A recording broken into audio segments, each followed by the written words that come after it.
reka mbifurize kugira ibe byiza mwe mwese mukurikiye buri TV nizere ko umeze neza mwebwe mwakoze subscribe hano muri abantu bakomeye cyane ariko nawe niba utarakora subscribe ushobora kuyikora muri aka kanya kugira ngo ujye ubasha gukurikira amakuru ajya atandukanye n'amakuru abavugwa hirya no hino ku isi mu bice bigiye bitandukanye yaba mu makuru ya sport yaba makuru y'imyidagaduro yaba mu makuru mu nkuru zidasanzwe ziba zigezweho mu Rwanda ndetse no hanze y'u Rwanda yewe no muri politique hose tukugereraho iyo tukakubwira nyine ibiba bigezweho muri aka kanya turi hafi kuzuza abantu ibihumbi 2 badukurikira hano so nukora subscribe ukanakora share kugira ngo channel yacu igere ku bantu benshi uraba udufashije mu buryo bukomeye cyane ku bantu bamaze iminsi bankurikira hano mu mazi iminsi mwumva inkuru ngenda nkorana n'abantu bagiye batandukanye abanyarwanda abarundi batuye muri South Africa urabizi ko South Africa imaze iminsi iri kwirukana abimukira batuye muri kiriya gihugu waba ufite ibyangombwa waba utabifite bikwemerera kuba hariya muri South Africa urirukanwa barakwirukanwa ibingibi bizwi nka xenophobia so abanyarwanda batuye hariya bagiye baduha amakuru agiye atandukanye ku mutekano wabo ku mutekano w'abandi babimukira baturuka mu bihugu bigiye bitandukanye birimo Nigeria, Ghana, Congo, Zimbabwe ndetse n'ahandi batubwira yuko situation itifashe neza ku mutekano wabo cyane ko birirwa mu nzu badasohoka hanyuma abasohoka bo baba bameze nk'abiyahuye kubera ko iyo usohotse wenda ugiye mu kazi cyangwa se ugiye guhaha bene gihugu muri South Africa bakumerera nabi cyane hari igihe bagukubita hari n'igihe bakwambura ibintu byose uba ufite hari n'igihe bakwica ejo twabonye umunyagana wishwe nabi na bene gihugu bahariya muri South Africa ibintu byatumye leta ya Ghana ireba ijisho ribi cyane leta ya South Africa bayibaza byinshi kubera iki mwatwiciye umuturage wacu iyo mwirukana neza aho kumwica ariko ibingibi South Africa yatangaje yuko uriya munyagana wishwe atishwe kubera ibibazo bya xenophobia ahubwo yishwe kubera kutumvikana kugira ibibazo bisanzwe byo mu buzima busanzwe n'umuturage wa hariya muri South Africa ibi byose rero abantu bajya babihuza nuko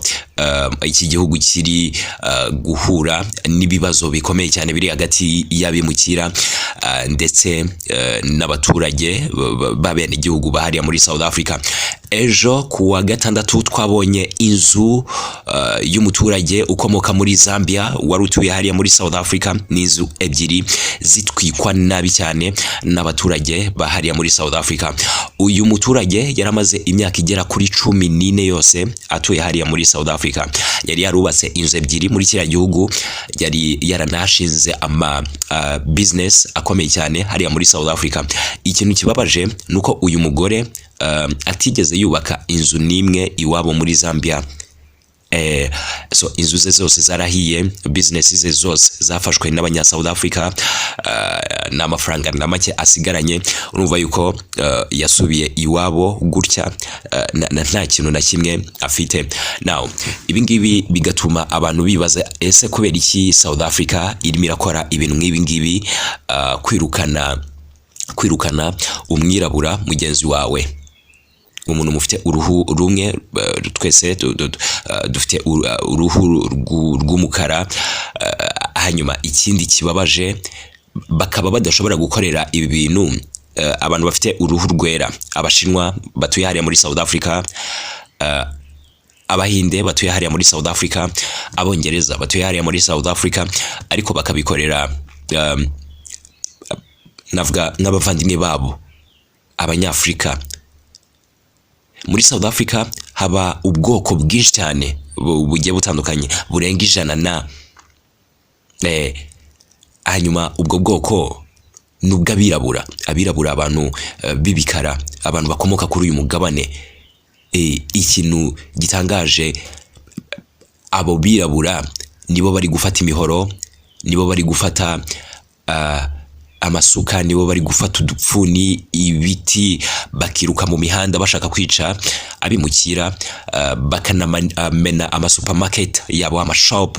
ndetse n'izindi business, amagaraje zigiye zitandukanye zifitwe n'abimukira batuye hariya, bakabambura ibintu byabo bakanabakubita. Ibi ni ibintu bibabaje cyane kuri uyu mubumbe wacu. Ni ibintu biri gutuma South Africa igaragara nabi, igaragara nyine nk'igihugu kidashaka kubanira neza ibindi bihugu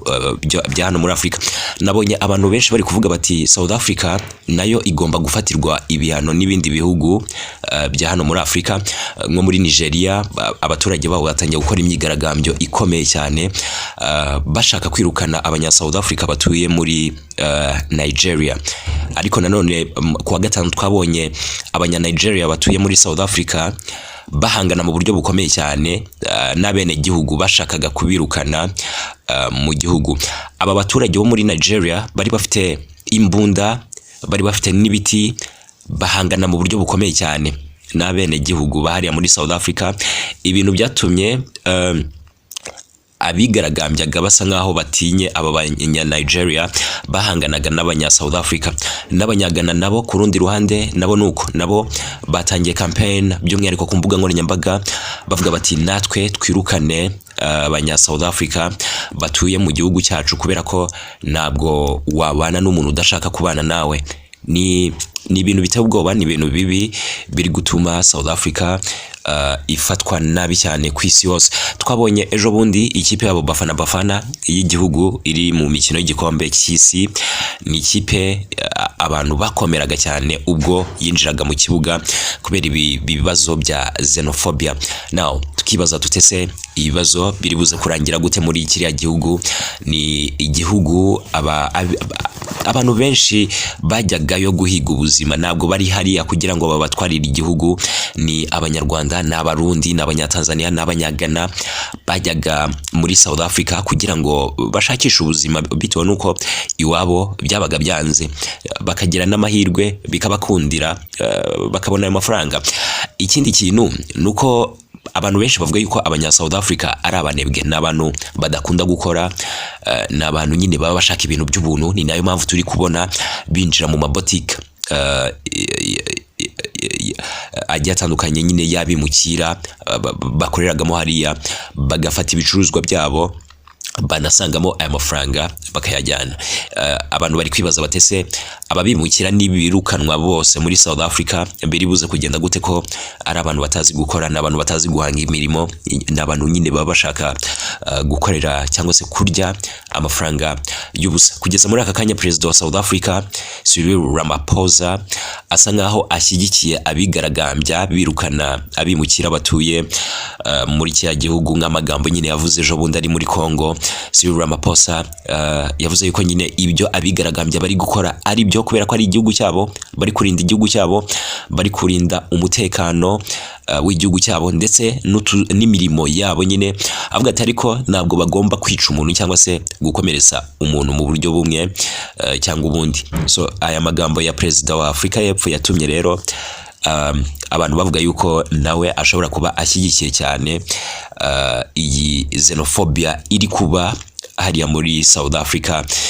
Duhe comment kuri inkuru, itunakora subscribe kuri wowe utarakora subscribe hano kugira ngo ujye ubasha gukurikirana andi makuru abagezweho.